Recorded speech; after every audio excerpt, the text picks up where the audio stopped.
Hey everyone, and welcome to another deep dive. You ready to explore something incredible with us today? Always. Well, get ready to have your mind blown because today we're talking about the digital revolution. Ooh, so that's a big one. It is a big one, and you know what? You guys sent over a ton of articles and notes on this, and wow, it's amazing to see just how much technology has changed the way we live. Yeah, it's really reshaped everything, hasn't it? How we work, how we connect with each other. Absolutely everything, and that's what we're going to unpack today, how we went from these massive room-sized computers. Like, seriously, those old pictures of computers taking up entire rooms are wild. I know, right? To the world literally fitting in our pockets. It's incredible when you think about it. So, before we get ahead of ourselves, let's rewind all the way back. Back to the beginning. Back to the very beginning. Where did this digital journey even start? Well, it all started with a machine that, well, it took up an entire room. You're talking about ENIAC, right? Back in 1945. That's the one. It was massive, slow, expensive. Definitely not user-friendly. Not at all. But it was groundbreaking because it proved something crucial. What was that? It proved that complex calculations could be done digitally. It was like a spark that ignited the digital age. It really was a pivotal moment. It showed the world the potential of digital computation, even with all its limitations at the time. It's like the big bang of the digital world. And from there, the race was on. The race to what? To make computers smaller, faster, cheaper, more accessible. And that's when things really started to accelerate. Yeah, the 60s and 70s brought about some incredible innovations. Transistors, integrated circuits, microprocessors. These tiny components were like the building blocks of a revolution. Okay, break that down for me. I'm not exactly a tech whiz. All right, so transistors, imagine them like tiny little switches turning electrical signals on and off. Okay, I kind of get that. And then you string a bunch of those transistors together, you get integrated circuits. Which can do more complex tasks. Get it. And then you take it a step further, you cram a whole bunch of these circuits onto a single chip, boom, you have a microprocessor. So basically, it's like they took that giant ENIAC and shrunk it down to something smaller than a postage stamp. Exactly, and that's what made personal computers possible. So this is where the Apple II and the IBM PC come into play, right? Late 70s, early 80s computers were no longer just for scientists and governments. It was the dawn of the personal computer era. And it changed everything. Suddenly, anyone could have a computer in their home or office. Okay, but hold on a sec. This is before the internet. As we know, it was widely available. Right, pre-internet days. So what were people even doing with these early PCs? Well, it started with things like word processing and spreadsheets. Ah, the good old days of WordPerfect and Lotus 1-2-3. Exactly, and there were some simple games too. But even then, you could see the potential. People were using computers to manage their finances, learn new skills, even create art and music. It was like a window into a whole new world. It really was, and little did people know that window was about to get blown wide open by the internet. Okay, so we have all these computers becoming more powerful, more accessible. But how did we go from these isolated machines to the global network we have today? That's what I want to know. That's a great question, and the answer lies in a little something called TCP/IP. TCP what now? TCP/IP, it stands for Transmission Control Protocol Internet Protocol. Okay, you're going to have to break that down for me. Basically, it's a set of rules that allowed different networks to communicate with each other. So it's like a common language that all computers could understand. You got it. It created a network of networks. And that's how the internet as we know it was born. So we've got this interconnected network of computers. But I'm guessing it was still pretty clunky to use back then? Oh, absolutely. In the early days, using the internet required some serious technical know-how. Like you had to be a programmer or something. Pretty much. You had to type in commands, navigate complex file systems. It wasn't exactly user-friendly. So how did the internet become something that everyone could use? That's where our friend Tim Berners-Lee comes in. He invented the World Wide Web in 1989. The World Wide Web, that's a name that changed the world. For sure. It was a game changer. The web brought us the familiar system of hyperlinks, web pages, and browsers. Suddenly, anyone could navigate the internet with just a point and click. It's hard to imagine life without the web now. Right, but back then it was a brand new thing. I bet people were both excited and a little bit confused. Oh, absolutely. The 90s were like the wild west of the internet. Internet service providers were popping up left and right. Web browsers like Netscape and Internet Explorer were battling for dominance. It was a time of incredible innovation and excitement. And a lot of trial and error, too. I remember getting my first dial-up connection. That screeching sound of the modem connecting. Oh, yeah, I remember that sound. It was the soundtrack of the 90s. It really was, and by the early 2000s, billions of people were online, sharing information, connecting with each other, transforming the world as we knew it. It's like the world suddenly became a lot smaller. Exactly, and that brings us to globalization. Globalization, another big word. It is. But it's a crucial part of the digital revolution. The internet didn't just connect computers, it connected people across borders, cultures, continents. It created a truly global village. So we're all connected now, more than ever before. We are.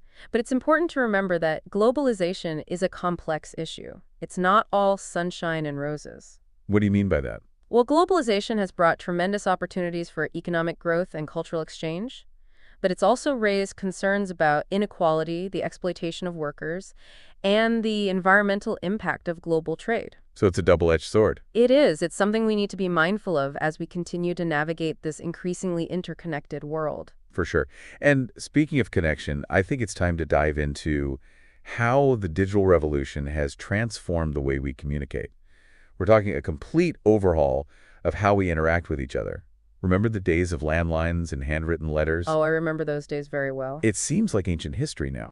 It does, doesn't it? Back then, communication was slower, more deliberate. You had to put pen to paper, find a stamp, and wait for days or even weeks for a response. It's wild to think about it now, like sending a message across the world took actual effort. It did, and sometimes I miss the anticipation of waiting for a letter. There's something to be said for that slower pace of life. There is, but there's no denying that digital communication has made our lives infinitely more connected and efficient. No doubt about that. So let's trace that evolution, shall we? First came email, which was revolutionary in its own right.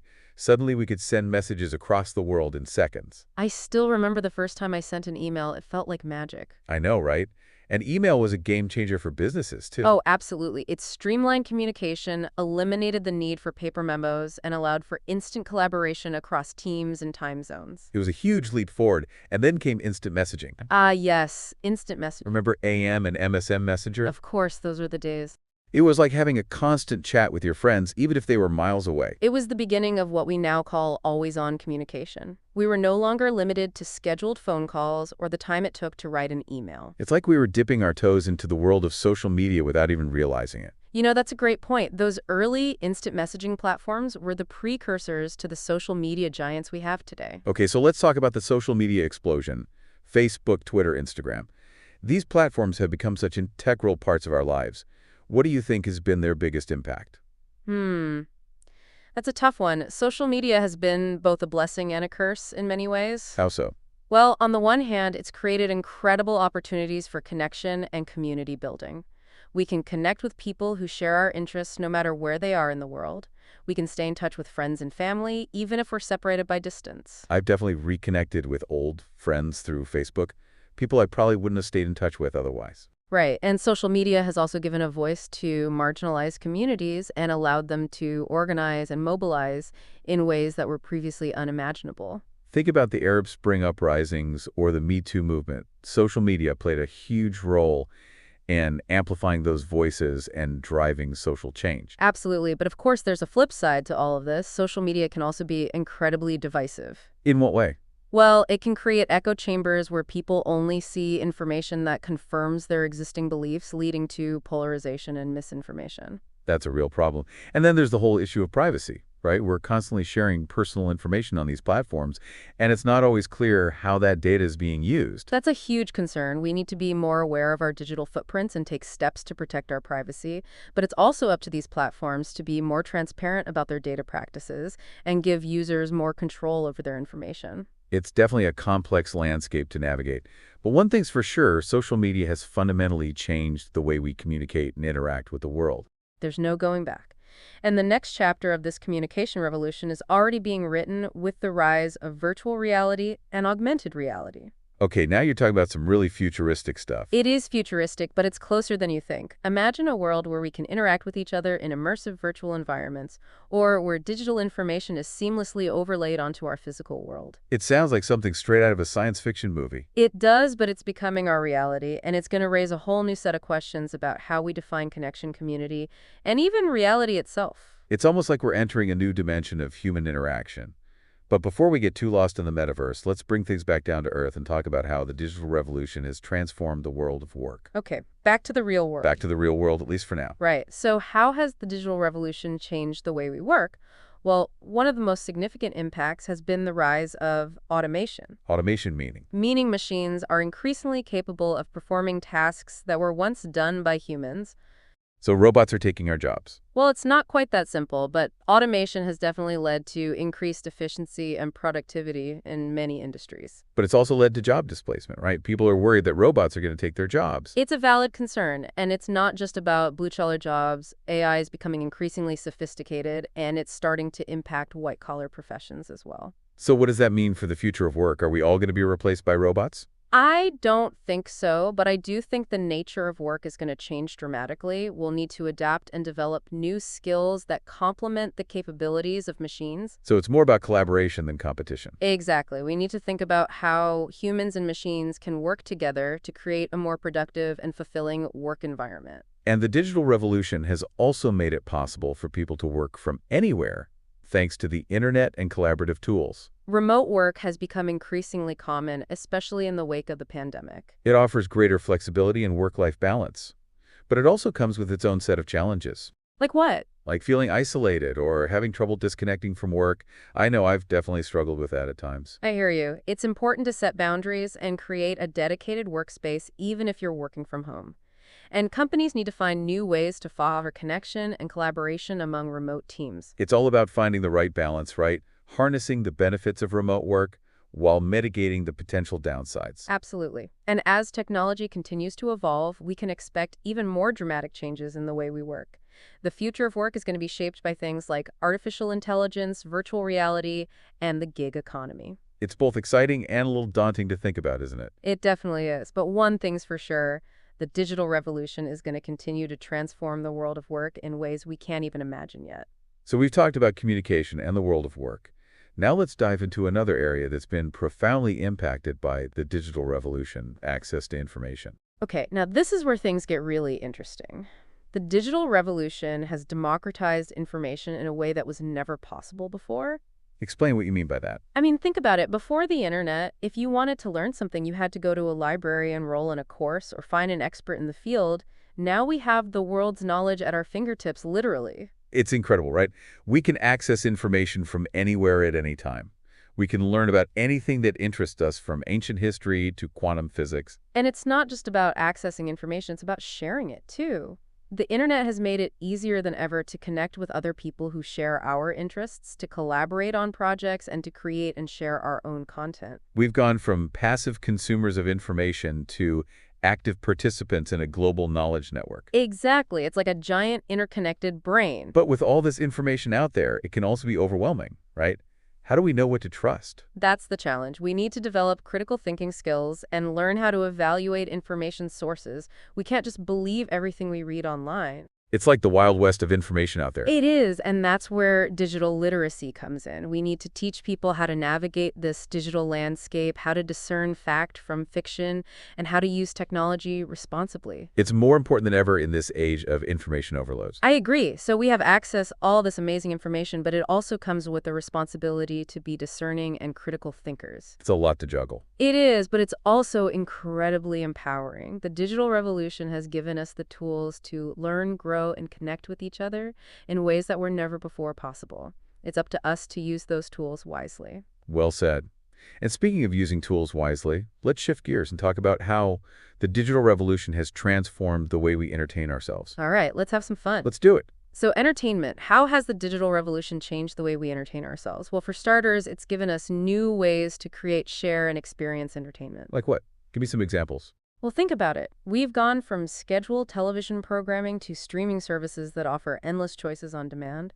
We can watch movies, TV shows, and even live events from anywhere in the world. It's like having the world's entertainment library at our fingertips. It is, and music has been transformed too. We no longer need to buy physical albums. We can stream millions of songs from our phones. I remember spending hours in record stores flipping through albums. Now I can discover new music with a few taps on my phone. It's amazing. It's incredible how much things have changed. And it's not just about passive consumption. The digital revolution has also empowered people to become creators. What do you mean? Well, think about YouTube creators, podcasters, and video game streamers. They're creating and sharing their own content-building communities and even making a living from it. It's a whole new economy built on digital creativity, and it's constantly evolving. It is, but it's not all sunshine and roses, right? There are concerns about screen addiction, the impact of social media on mental health, and the spread of harmful content online. Those are valid concerns. It's like anything else, too much of a good thing can be bad for you. Exactly. We need to be mindful of our digital consumption and make sure we're using technology in a healthy and balanced way. It's all about finding that sweet spot, right? Enjoy the benefits of digital entertainment without letting it take over our lives. Absolutely. And as technology continues to evolve, we can expect even more immersive and interactive entertainment experiences. Virtual reality and augmented reality are already starting to blur the lines between the physical and digital worlds. It's exciting to think about the possibilities, but before we get too carried away with the future of entertainment, let's take a quick pause and come back to explore the forces that are shaping the next chapter of the digital revolution. Okay? Sounds like a plan. We'll be right back. After a quick break. All right, we're back and ready to explore the forces that are shaping the next chapter of the digital revolution. You could say we're entering the phase where science fiction starts to become reality. Oh, I like that. And I think the first thing that comes to mind for a lot of people when we talk about the future of tech is AI. Artificial intelligence, it's certainly generating a lot of buzz. It seems like AI is everywhere these days. It is becoming increasingly integrated into our lives. From self-driving cars to personalized recommendations on our favorite streaming services. And even in areas we might not realize, like healthcare and finance. Okay, so AI is making our lives more convenient. But is it really capable of solving some of humanity's biggest challenges? I believe it has the potential, and we're already seeing glimpses of that. Like how? Well, for example, AI-powered systems are being used to analyze massive amounts of data to predict and mitigate the effects of climate change. That's pretty amazing. And in healthcare, AI is being used to develop personalized medical treatments based on an individual's genetic makeup. So it's like having a doctor that knows your DNA inside and out. Exactly. And that's just the tip of the iceberg. AI has the potential to revolutionize countless industries. Like what? Well, take transportation, for example. Imagine a world with self-driving cars that drastically reduce accidents and congestion. That would be a game changer, especially in cities. And in manufacturing, AI-powered robots could work alongside humans to create products with unprecedented precision and efficiency. It all sounds incredibly futuristic. But I have to admit, I'm also a little bit apprehensive about AI. I understand there are valid concerns. Like, what about job displacement? That's a real concern, and it's something we need to address proactively by investing in education and retraining programs to prepare the workforce for the jobs of the future. So we need to make sure people are equipped with the skills they need to thrive in an AI-powered world. Exactly. And there's the whole question of AI safety and ethics. That's a big one. What if AI becomes too intelligent and poses a threat to humanity? It's a scenario that's been explored in many science fiction films. And it's not entirely outside the realm of possibility. Which is why it's crucial that we develop AI responsibly. We need to establish ethical guidelines and safety protocols to ensure that AI is used for good, not harm. So it's not just about developing the technology, it's about shaping its development in a way that benefits humanity as a whole. I couldn't agree more. We need to be proactive in steering AI in a direction that aligns with our values and goals. It's not something we can simply leave to chance. All right, so AI is clearly a major force shaping the future. What other trends are on the horizon? Well, one that's closely related to AI is the Internet of Things, or IoT. The Internet of Things. Now, that's a term I've heard a lot, but I'm not entirely sure I understand it. It's the idea of connecting everyday objects to the Internet, creating a network of devices that can communicate with each other and collect data. So we're talking about things like smart homes, wearable fitness trackers, connected cars. Exactly. Basically, a world where everything is smart and interconnected. And what are the potential benefits of all this interconnectedness? The possibilities are vast. Imagine a city where traffic lights adjust in real time to optimize traffic flow, reducing congestion and emissions. That would be amazing, especially during rush hour. Or a home that monitors your energy usage and automatically adjusts your thermostat to save energy and money. So it's about making our lives more efficient and sustainable. That's a big part of it, but there are also potential concerns. Like what? Well, privacy is a major concern with the IoT, all these devices collecting data about our lives. Like Big Brother's watching. In a way, we need to ensure that our data is collected and used responsibly with appropriate safeguards in place to protect our personal information. So it's about finding that balance between convenience and privacy. Exactly. Harnessing the power of the IoT while also protecting our fundamental rights. It's a challenge, but an important one, and I have a feeling it's only going to become more complex as the IoT continues to grow. I agree. We're just at the beginning of the IoT revolution. Okay, so we've got AI, the IoT, what else is brewing in the digital cauldron?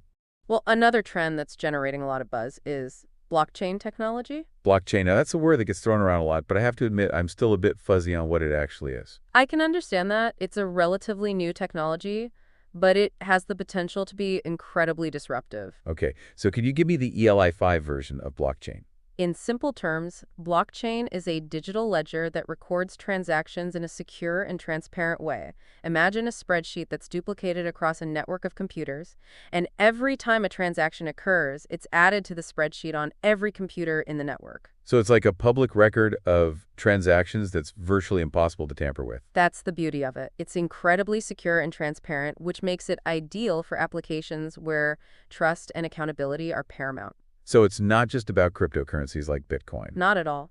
Blockchain has the potential to revolutionize far more than just finance. Like what? Give me some examples. Well, take supply chain management, for example. Blockchain could be used to track the origin of products from farm to table with complete transparency.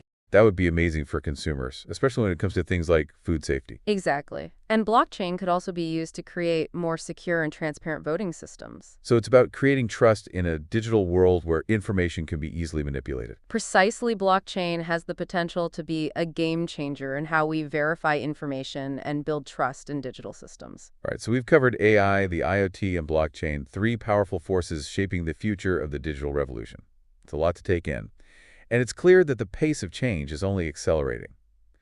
What does this all mean for us as individuals navigating this digital landscape? It means that we need to be adaptable, curious, and willing to embrace lifelong learning. The skills that are valuable today may be obsolete tomorrow, so it's crucial to stay ahead of the curve and constantly update our knowledge and skills. So it's not just about learning how to use the latest technology. It's about developing a mindset of continuous learning and adaptation. Absolutely. And it's also about being mindful of our digital footprint. We need to be aware of the information we share online and take steps to protect our privacy and security. It's about being responsible digital citizens, right? Precisely. And finally, I would say it's important to remember that technology is a tool. It can be used for good or for bad, and ultimately it's up to us to shape its development and use it in a way that benefits humanity. That's a powerful message to end on. We've covered a lot of ground in this deep dive into the digital revolution, from its humble beginnings to the mind-blowing possibilities that lie ahead. It's been an incredible journey. It has indeed, and I hope our listeners feel inspired to continue exploring this fascinating and ever-evolving world. Thanks for joining us on this deep dive. We'll catch you next time for another fascinating exploration of the world around us. Okay, so we're back. Ready to jump into the future. The future of the digital revolution. Exactly. We've talked about how it's changed the way we communicate, how we work, how we entertain ourselves. But it really feels like we're just getting started. Like we're on the edge of something huge. I think that's a great way to put it. So what's next? What can we expect to see in the coming years? Well, a lot of what we talked about earlier, like AI and the IoT, Right. these are technologies that are still evolving rapidly. They're going to have a massive impact on our lives. No doubt about it. And I know everyone's talking about AI these days. Artificial intelligence, it's the buzzword of the moment. It really is. But I have to admit, sometimes I feel like I don't really understand what it is. It can be a bit confusing. I mean, it encompasses so many different things. Right. Like, what exactly is AI? Well, at its core, AI is about creating machines that can think and learn like humans. Machines that can think. Well, sort of. It's more about creating algorithms that can process information and make decisions based on that information. Okay, that makes a little more sense. And the thing is, AI is already all around us. Really? Oh, yeah. Think about those personalized recommendations you get on Netflix or Amazon. Well, yeah. That's AI at work. Wow. I didn't even realize. And then there are things like self-driving cars. Okay, now that's some futuristic stuff. It is, but it's becoming more and more of a reality. So you're saying AI is going to be a big part of our future. I think it's inevitable. But what about the potential downsides of AI? There are definitely concerns. Like, what if AI becomes too powerful? What if it starts making decisions that are harmful to humans? Those are valid concerns and ones that we need to address as we continue to develop AI. So how do we do that? Well, for one thing, we need to make sure that AI is aligned with human values. Meaning that AI systems should be designed to promote human well-being, not to harm it. That seems pretty important. It's crucial, and it's not just about the technology itself, it's also about the people who are developing and using it. So we need to be careful about who we give power to. Exactly. We need to make sure that AI is used responsibly and ethically. Okay, so AI is a powerful tool with the potential to do both good and bad. That's a good way to put it. And it's going to be a major part of our future, whether we like it or not. I think that's right. So what else is on the horizon? What other technologies are going to shape the digital landscape in the years to come? Well, we talked about the Internet of Things earlier. Right, the idea of connecting everything to the internet. Exactly, and that trend is only going to accelerate. So we're going to have even more smart devices in our homes and our cities. Definitely. And that's going to create a lot of opportunities for innovation. Like what? Give me some examples. Well, imagine a world where your refrigerator can automatically order groceries when you're running low, That would be pretty amazing. or where your car can communicate with traffic lights to avoid congestion. That would be a game changer for my commute. And then there are things like smart grids that can optimize energy consumption and reduce our reliance on fossil fuels. So the Internet of Things could actually help us address climate change. It has the potential, and that's just scratching the surface. It's incredible to think about all the possibilities. It is, but it's also important to remember that the Internet of Things comes with its own set of challenges. Like what? Well, security is a big one. Right? Because if everything is connected to the Internet, Then everything is vulnerable to hacking. that's a scary thought. It is. So we need to make sure that we're developing secure systems and that we're educating people about how to protect themselves online. Okay, so security is key. Absolutely. And then there's the whole issue of privacy. Right. Because all these devices are collecting data about us. Exactly. So we need to be careful about what information we share and with whom. It's like we're constantly walking a tightrope between convenience and privacy. That's a good analogy. So the Internet of Things is a powerful tool. But it's a tool that needs to be used responsibly. I think that's a good takeaway from our deep dive today. I agree. The digital revolution has brought about incredible advancements. It's transformed the way we live, work, and interact with the world. But it's also important to be aware of the potential downsides. And to use technology in a way that benefits humanity as a whole. Well said. I think that's a great note to end on. I agree. Thanks for joining us on this deep dive into the digital revolution. It's been a pleasure. And we'll catch you next time for another fascinating exploration of the world around us.